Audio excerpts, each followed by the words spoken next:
Idea with cats, if they get kind of aggressive or violent, is cats typically have a very high prey drive, especially kittens who are just learning.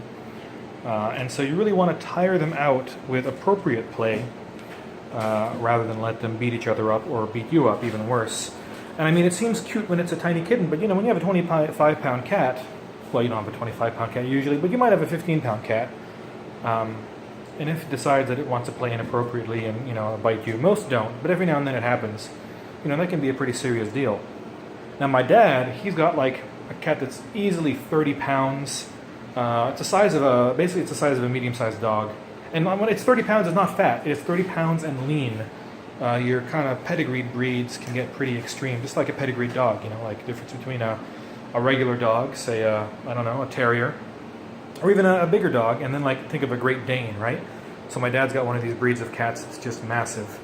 And if that guy decides that he wants to mess up your day, he could seriously mess up your day. Like, that cat might actually be a threat. He's 30 pounds of claws. So anyway, it's important to socialize them at a young age, which my father did, to his credit. Whoa! Yeah, Nomad took a bit of a fall there. You okay there, Nomad? Oh, you're fine, baby. And so I'm going to, teach them to play with the string, which they adore. I'm sorry my camera work is so bad. I'm trying to play with one hand and camera with the other, and then also talk at the same time. But they like it. You get them to play a little tug of war.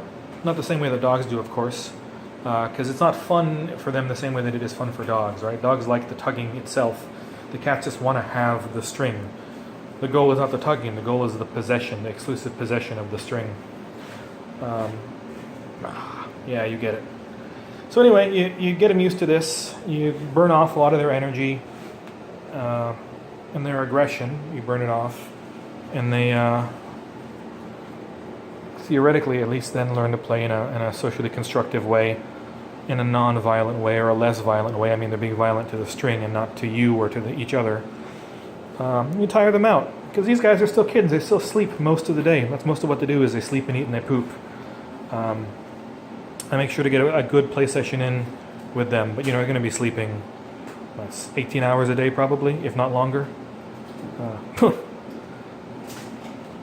Wow, she is just a bundle of energy.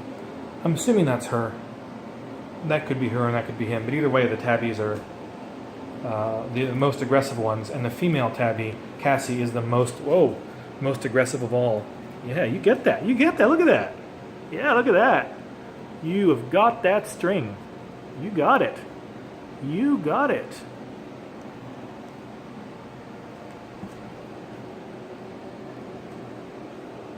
Oops. Anyway, this is a lot of fun. I'm going to stop taping now so I can concentrate on the kittens.